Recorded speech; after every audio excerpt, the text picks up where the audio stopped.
Have you ever found yourself in just a really chaotic environment where everything feels out of place and you just get that kind of wave of overwhelm thinking, how does anything ever get done here safely, efficiently?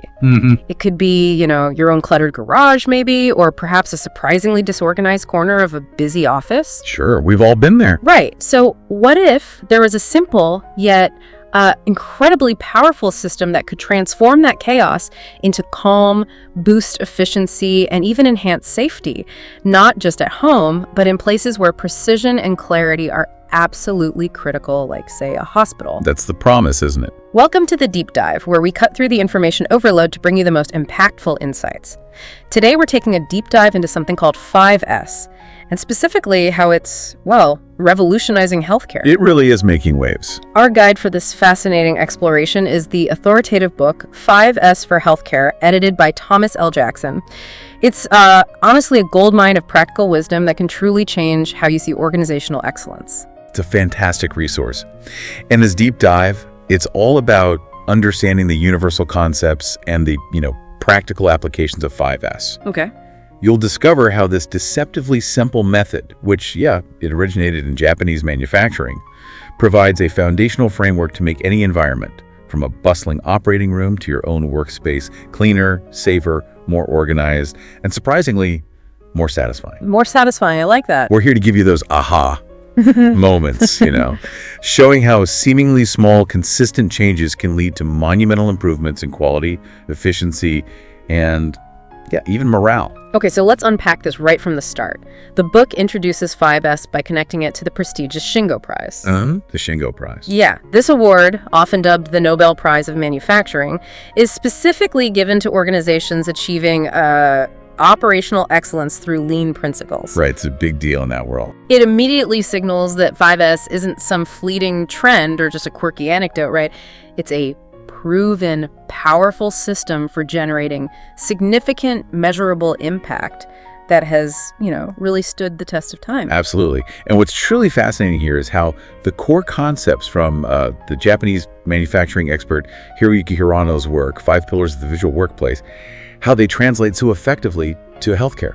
So crosses industries. Completely. The underlying idea is that these universal principles of organization, efficiency, and quality apply, regardless of whether you're building cars or, healing patients. The goal isn't just surface-level tidiness, though that's certainly a visible outcome. Yeah, it looks nice. But it's really about establishing a profound system for continuous improvement, a structured approach to problem-solving and excellence that kind of permeates every aspect of an organization. Okay, so the name 5S itself comes from 5 Japanese words, which have been translated into 5 English words, all starting with BES. These are sort, set in order, shine, standardize, and sustain. And the book treats these terms pretty much interchangeably with the phrase 5 pillars, really emphasizing their foundational role. Yeah, and if we connect this to the bigger picture, these aren't just like a linear series of steps you follow once. They are truly structural elements. Like pillars holding something up. Exactly, like 5 pillars supporting a robust building of continuous improvement within your organization. And the critical insight, which the book really emphasizes, is that sort and set in order are the 2 most important elements. The first 2. The first 2. They are the absolute foundation upon which everything else rests. Without a proper sort and set in order, the other pillars, they kind of crumble, or at least they can't achieve their full potential. Okay, so given that, why should anyone in a healthcare setting care about something that maybe on the surface might sound a bit like glorified tidying? I mean, we're talking about saving lives, not just straightening up the supply closet. That's a fair question. The book makes a compelling, very practical case for its profound importance, though. It does, and it raises that crucial question. What fundamental problems does 5S actually address in an environment as complex and, frankly, high stakes as healthcare? Right. The book highlights its role in making healthcare more accessible, more appropriate, and ultimately more affordable for patients. It explicitly states that 5S is the foundational starting point for improving productivity, enhancing patient flow, increasing the quality of care, and significantly reducing operational costs. So it hits multiple targets. Oh, absolutely. Think about it. A well-organized, clutter-free environment inherently reduces the potential for human error. It just makes processes smoother, safer. Makes sense. And it's also absolutely crucial for passing those demanding accreditation surveys from bodies like the Joint Commission, D&B Healthcare, state health departments, which, are vital for any facility's continued operation and reputation. Okay, that's a big practical driver right there. And to really drive this point home, the book paints this powerful, almost unsettling picture.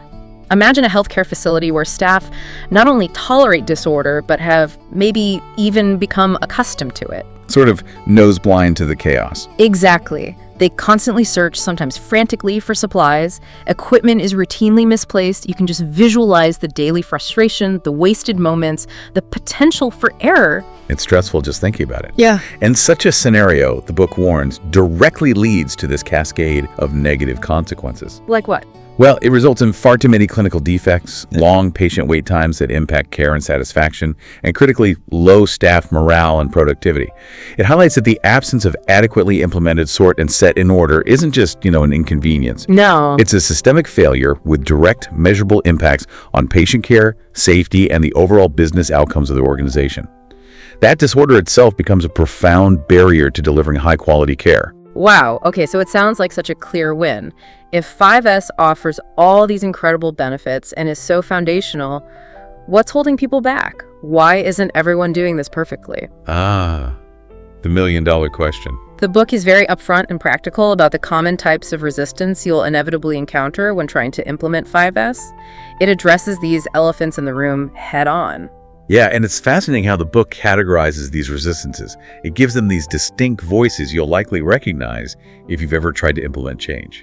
Like what? Give me an example. Okay, so you often hear variations of, why put things away or clean when it's not my job? The not my job syndrome. Exactly. It's a common reluctance to expand traditional roles, maybe an over-reliance on dedicated housekeeping, which inadvertently contributes to the chaos. Or perhaps the dismissal that, 5S will not give us more time with our patients. Interesting pushback. Yeah, failing to see how that organizational efficiency directly frees up clinical hours. Then there's the challenge of people saying, we already implemented sort and set in order years ago. Right, checking a box. Treating 5S as this superficial one-off event, missing its deep, continuous, iterative nature. And of course, the ever-present, this is the way we've always done it. The classic innovation killer. You got it. Often the silent killer of all innovation. It's important to remember, as the book stresses, that these resistances, they have to be addressed directly and carefully. You can't just ignore them. No. A lack of understanding or just leaving these concerns unaddressed can easily derail even the most well-intentioned 5S efforts. It's really about changing mindsets as much as changing physical spaces. Fundamentally. All right, let's dive into the first pillar and arguably the most foundational, sort. Or seri in Japanese. Yeah, exactly. At its core, sort means meticulously removing all items from the workplace that are not needed for current clinical or administrative processes. The key principle here, the book emphasizes, is almost ruthless in its simplicity. When in doubt, throw it out. Or at least move it out for evaluation. Right. This isn't just about making things look tidy. It's about strategic elimination to achieve clarity and efficiency. And this principle, it resonates really strongly with the just-in-time, or JIT concept. JIT for manufacturing. Yeah, a cornerstone of lean methodologies many listeners might recognize. It's about having only what is needed, only in the amounts needed, and only when it's needed. What's crucial, as the book explores, is how healthcare's unique, high-stakes environment adapts JIT. How so? Well, it's not just for inventory, but for critical processes too. The challenge is truly distinguishing between what's genuinely needed right now versus what's not, especially when people have this natural tendency to hoard or hold on to items just in case. The just-in-case pile, I know it well. We all do. So why is this systematic elimination so incredibly important in healthcare? It seems so simple, but the implications must be vast. They really are. A well-implemented sort creates an environment where space, time, money, and energy are used not just efficiently, but effectively. Effectively, okay. It directly reduces workflow problems and interruptions. It improves communication just by removing physical barriers from clutter. And perhaps most critically in healthcare, it significantly improves the safety of both patients and providers by reducing the potential for confusion and error. Less chance of grabbing the wrong thing. Exactly. Conversely, without effective sorting, you rapidly see these chaotic facilities that are difficult to navigate.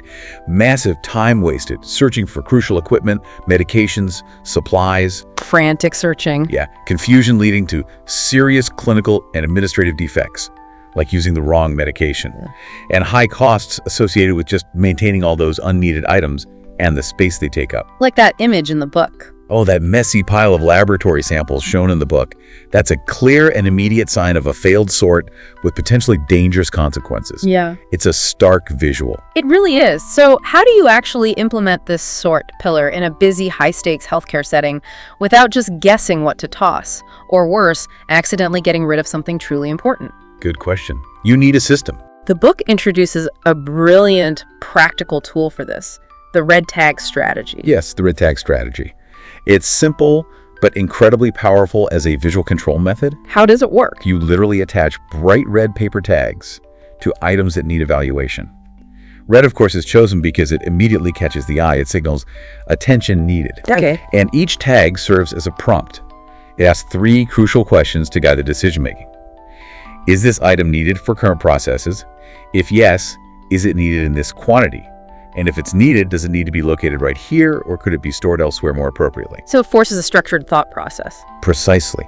And the book lays out a clear, multi-step process for this whole strategy, from launching the project, setting specific criteria for what stays or goes. Criteria are key. Absolutely. Yeah. To the crucial use of a red tag holding area.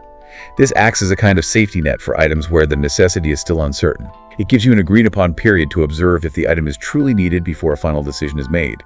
Dispose, relocate, keep. That holding area sounds smart, avoids rash decisions. It's essential, especially when people are hesitant to let go. And speaking of those red tag targets, the book gives some great cheat codes, you call them, for where to look for these accumulating unneeded items. It's like it knows the secret hiding spots. It absolutely does, because, clutter follows patterns. Unneeded items tend to accumulate in predictable places. Undesignated rooms, forgotten corners, along walls, tucked under desks. Under desks, class. Oh, yeah. At the bottom of tall stacks, behind existing equipment, in unsorted drawers and cabinets. And the types of items are also quite consistent. Defective or excess supplies, outdated or broken equipment, and shockingly, the book even mentions expired surgical implants sometimes being found. Wow, that's serious. It is. Also, items left behind by former staff, obsolete electronics, old documents.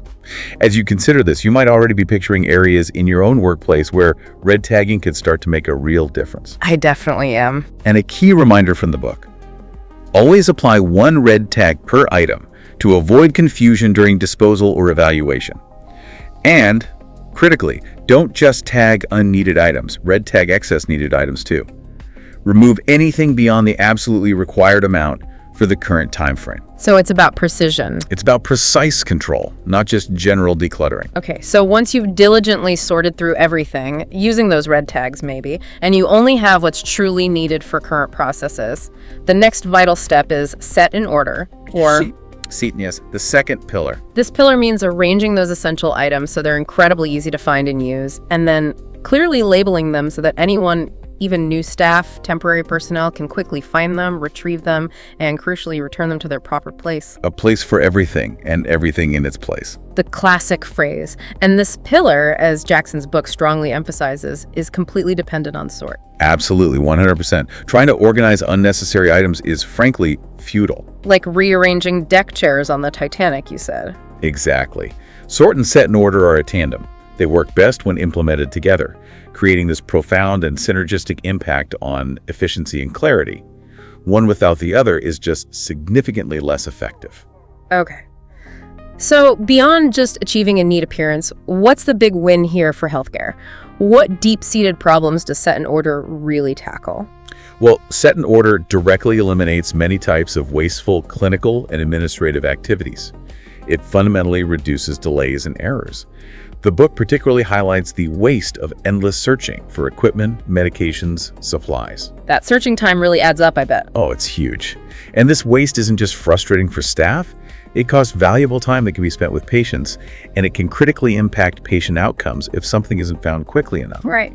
It also addresses the waste due to difficulty in transporting or using items because of poor placement, and the common problem of difficulty in returning items to where they truly belong. The example of the nurse. Yes. Imagine a nurse spending excessive time searching for supplies, making multiple trips just for a single patient encounter. The book illustrates that simply stocking frequently used items directly in patient room cabinets right where they're needed can reduce the amount of walking a nurse does by a factor of 10. 10 times. That's monumental. That's time back for patient care. Directly back to patient care, or even just reducing fatigue and burnout. Absolutely. So the book states that set in order is the core of standardization. What does that mean for us in practical terms, and how does it connect to overall operational excellence? Good question. Standardization means creating a consistent and repeatable way of carrying out tasks and procedures. The goal is that anyone, meaning any licensed professional qualified for the task, can administer care, operate equipment, or retrieve supplies without error. Consistency is key. Exactly. And this level of consistency is only truly possible in an orderly workplace where things are predictable. This directly leads us to the crucial concept of visual controls. Visual controls, okay. What are those? A visual control is basically any communication device in the work environment that tells you at a glance how work should be done. It clarifies where items belong, how many should be there, what the standard procedure is. The ultimate goal is that you should instantly be able to tell if a process is operating normally or if there's an abnormality just by looking. Making the status obvious. Instantly obvious. Okay, implementing set in order sounds like it requires a systematic approach. What are the core strategies the book outlines for achieving this kind of visual order? It really breaks down into strategic placement and clear visual communication. Okay. First, for deciding appropriate locations, the book outlines key principles. Things like storing frequently used items near the point of use makes sense, right? Yeah. Logically grouping items used together, maybe even in the sequence they're used, making storage places easily accessible, slightly larger than the item for easy removal and return. Simple but smart. And a powerful tool here is the 5S map. This helps you visualize workflow. You create these spaghetti diagrams of current movement on a floor plan. I've seen that they look like tangled messes sometimes. We often do. They highlight all the wasted motion. Then you use the map to design new layouts that drastically cut down on that inefficiency, that travel time, that searching. The book shows some really compelling before and after maps of a nursing unit. The difference is just dramatic. Visual proof. Okay, so that's placement. What about the visual identification part, making it obvious? Right, once things are in the right place, how do we make sure everyone knows? This involves several visual strategies. Imagine using clear signage, not just labels, but signs that identify what an item is, where it goes, and how many belong there. Location indicators, item indicators, amount indicators. Very specific. Very specific. Or a painting strategy on floors. The book strongly recommends paint over tape for permanence and cleanliness in healthcare. Tape peels, harbors germs. Exactly. Paint defines work zones, pathways, storage spots for mobile equipment like crash carts. It makes boundaries incredibly clear and safe. Then there's color coding. You can link equipment or supplies to specific procedures or departments using color, which drastically reduces the chance of grabbing the wrong thing. Visual shortcut. Totally. And a really effective technique, especially for tools or instruments, is shadowboarding. Shadowboarding, what's that? You literally outline the shape of the tool or equipment directly onto its storage board or drawer liner. It creates a shadow. So you instantly see where it goes, and more importantly, if it's missing. Precisely. It's about making orders so intuitive, so visible, that any abnormality, anything out of place, just screams at you. Okay, so now things are sorted with only what's needed. They're impeccably set in order with a designated, visually clear place for everything. The third pillar, shine, or say so, steps in. Say so, yes. Now, this isn't just about, the scheduled cleaning by the housekeeping team, right? The book says it's about keeping everything wiped, swept, and clean all the time, 24/7. It's a continuous, proactive effort by everyone. That's the radical shift. The book fundamentally redefines cleaning here. Its core purpose isn't just superficial aesthetics, making things look nice. Though that's a bonus. It is a bonus. But the real purpose is to keep everything in top working condition and ready for immediate use. It strongly advocates abandoning that outdated tradition that cleaning is only for housekeeping. Everyone's responsibility. It must become, as the book says, a deeply ingrained part of everyone's daily work habits. The analogy it uses is really powerful, like bathing for humans. How so? Well, bathing's continuous, right? It relieves stress, removes contaminants, protects against infection, and prepares you for the next day. You wouldn't bathe once a year, the book argues. Hopefully not. So why approach cleaning a healthcare facility where pathogens are a constant threat in such a limited, reactive way? That's a really strong point. What serious, tangible problems does a lack of this continuous shine cause in a healthcare environment beyond just looking untidy? The stakes feel much higher. Oh, they're much higher. The impact on patient safety and work efficiency is direct and severe. First, defects in equipment or the environment are harder to find and correct when things are obscured by grime or clutter. Hiding problem. Exactly. Critically, hospital-acquired infection rates, AGIs, like MRSA, they rise significantly when commonly touched surfaces aren't constantly cleaned and disinfected. That's a huge patient safety issue. Massive. Also, unclean environments visibly lower staff morale and job satisfaction.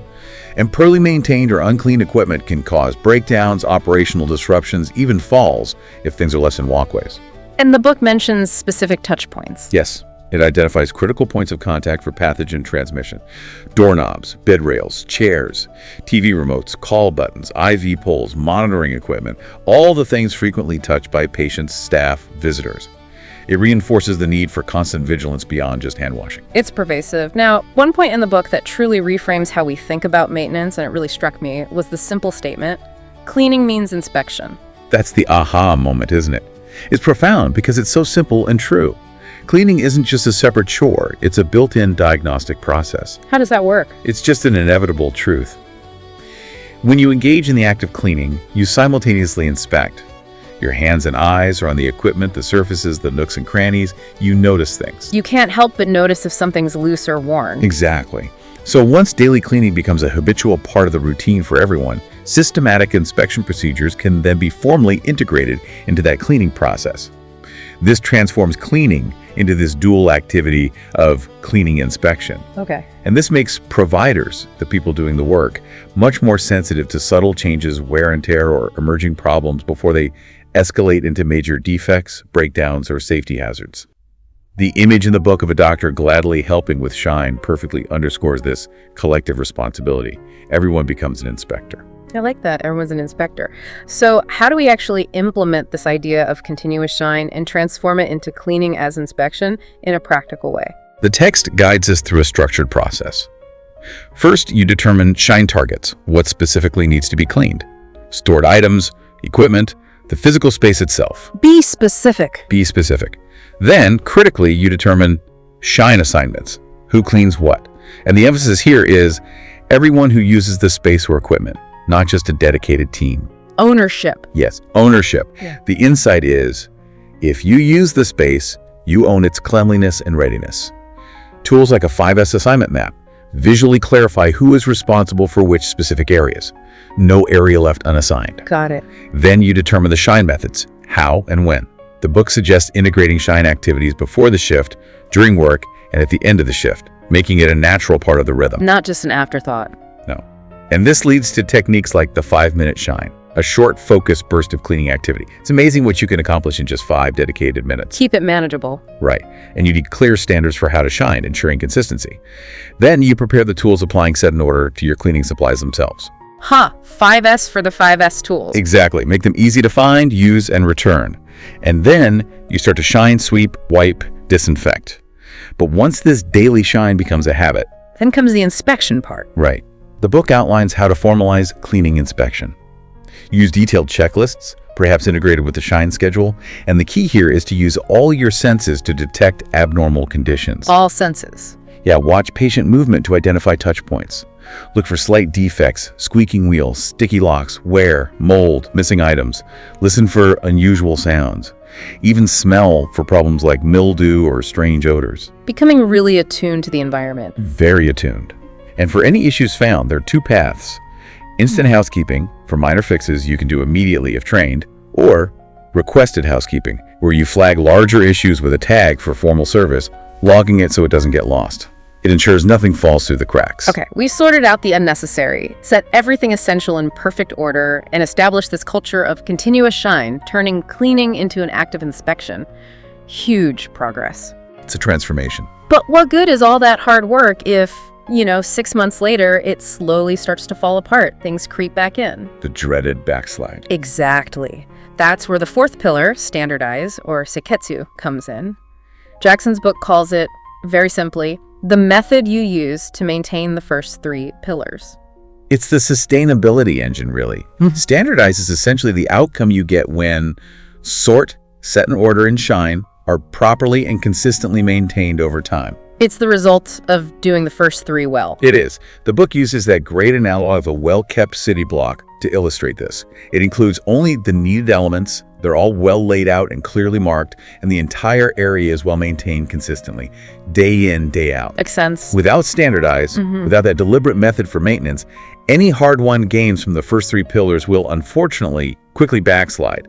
You'd see the unneeded items creeping back, equipment not returned, cleaning neglected, excess supplies accumulating again. All that effort wasted. Pretty much. Standardize is the glue that holds everything together and ensures it sticks long-term. It prevents those setbacks and makes the first 3 S's a daily habit. So how do we actually embed, sort, set in order, and shine the 3S, as the book calls them, into the daily fabric of the workplace?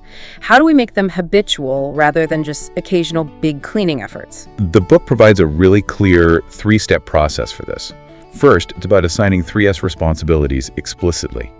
Everyone must know exactly what they're responsible for maintaining and when, where, and how to do it. Clarity of roles. Crucial. This involves using tools we've touched on, like 5S maps to show where things belong, 5S schedules for tasks, and importantly, 5S job cycle charts. Job cycle charts. Yeah, these list all the specific 5S jobs, who's assigned, the area, and specify the frequency, like is this done continuously, daily, weekly, etc. The book shows a great example for emergency department. It leaves no room for ambiguity. Okay, clear assignments. Step 2. Step 2 is integrating 3S duties into regular work. This is key. 5S maintenance must become a natural, almost unconscious part of everyone's normal workflow, not just something done when things look bad or when there's an audit coming up. Make it routine. Exactly. And this relies heavily on visual 5S, making the level of 5S conditions obvious at a glance. We talked about visual controls before, but here it's about instantly seeing if things are standardized. This is vital in healthcare, where quickly distinguishing normal from abnormal can literally prevent injury or death. That immediate visual check. Right. And this is also where the 5-minute 5S technique, expanded now beyond just shining to cover all the pillars, becomes a powerful tool. It uses that instant visibility as a trigger for immediate 3S action, making maintenance brief, efficient, and habitual. Got it. And the 3rd step? Finally, you must check on the 3S maintenance level regularly. You need to evaluate how well the first 3 pillars are actually being maintained. Are we sticking to the standards? Auditing yourselves. Essentially, yes. Using tools like a standardization level checklist, where evaluators rank, sort, set in order, and shine levels on a scale, maybe 1 to 5 for specific areas, and broader 5S checklists for the entire organization may be used during designated 5S months. And the book mentioned accreditation. Yes. It notes that achieving high levels, like a level 3 on their example checklist, means you'd pass an accreditation survey with flying colors. Levels 4 or 5 mean surveyors would actually learn best practices from you. That's the goal. Setting the standard, literally. Now, the book takes standardization even further. It talks about moving beyond just maintaining the status quo to actively preventing problems from happening in the first place. This sounds like the next level of excellence. It absolutely is. The book calls this unbreakable standardization. It's about getting proactive, not just reactive. It's unbreakable. I like that. It involves systematically asking why. Repeatedly using that classic 5 whys and 1 how approach from lean thinking to drill down to the absolute root cause of recurring problems. Why do unneeded items keep showing up? Why does this area get dirty so fast? Why are these tools always misplaced? Getting to the source. Exactly. Yeah. And once you find that root cause, you figure out how to fix that source fundamentally to make the problem essentially impossible to recur. This deep dive problem solving leads to truly robust and lasting solutions, resulting in unbreakable sorting, unbreakable setting in order, and unbreakable shining. Okay, let's break those down. How do we achieve unbreakable sorting?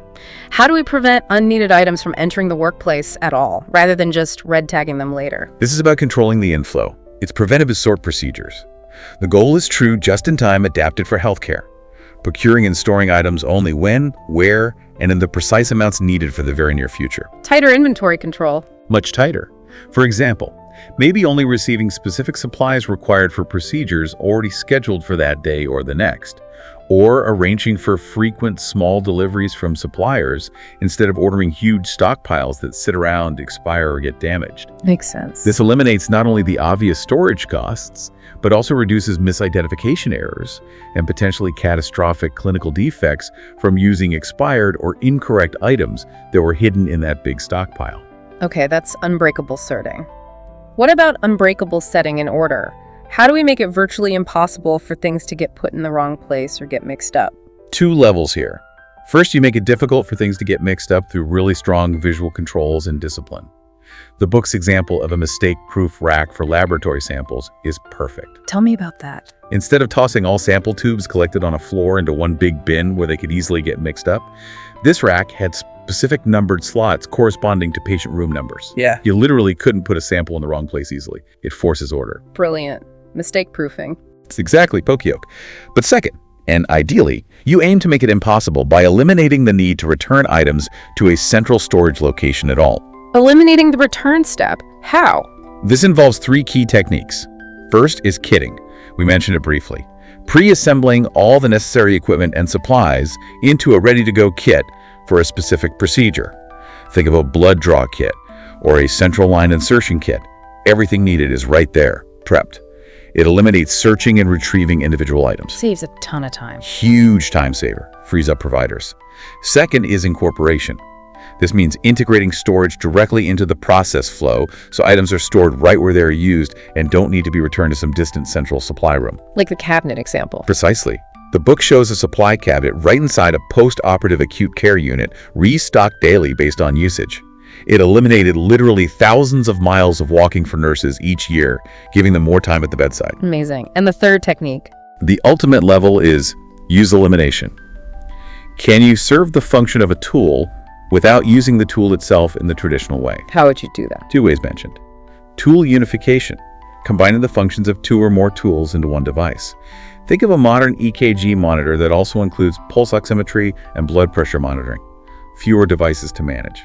Or tool substitution, using something other than the traditional tool, like using pre-filled medication syringes instead of drawing up from separate bottles, or using electronic health records instead of paper charts.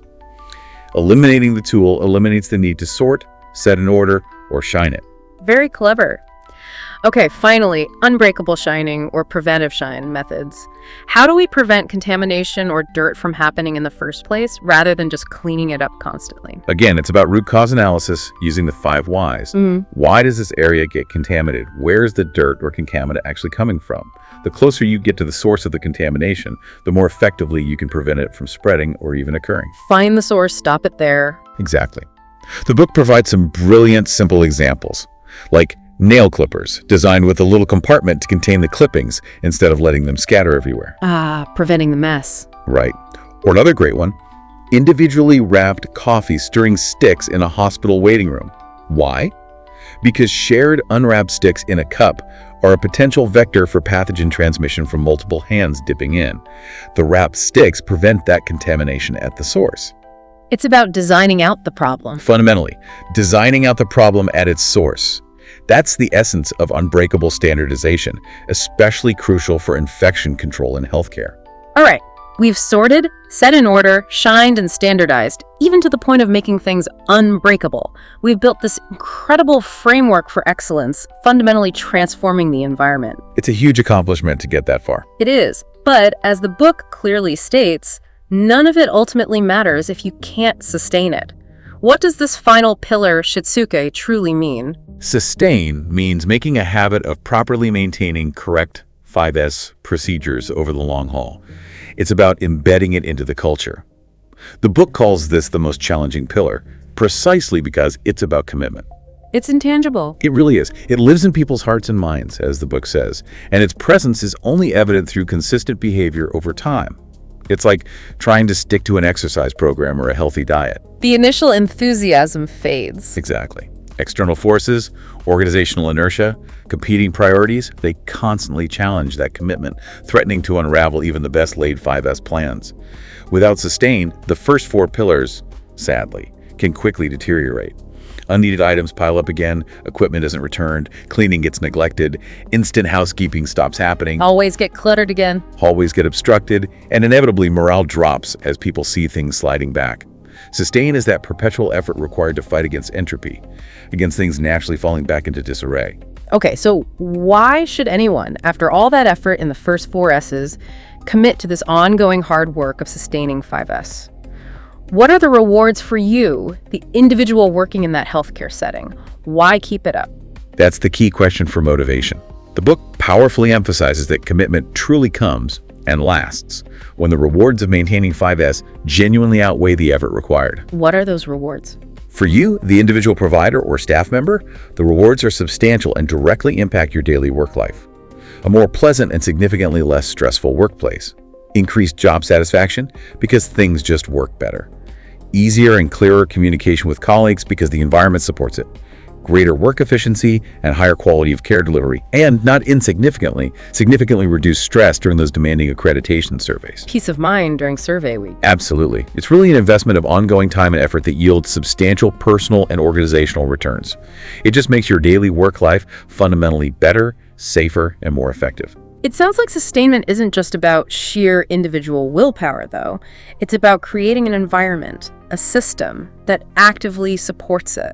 Like, having a workout buddy or a clear schedule for your fitness plan, external structures that make it easier to stick to your goals. That's a perfect analogy.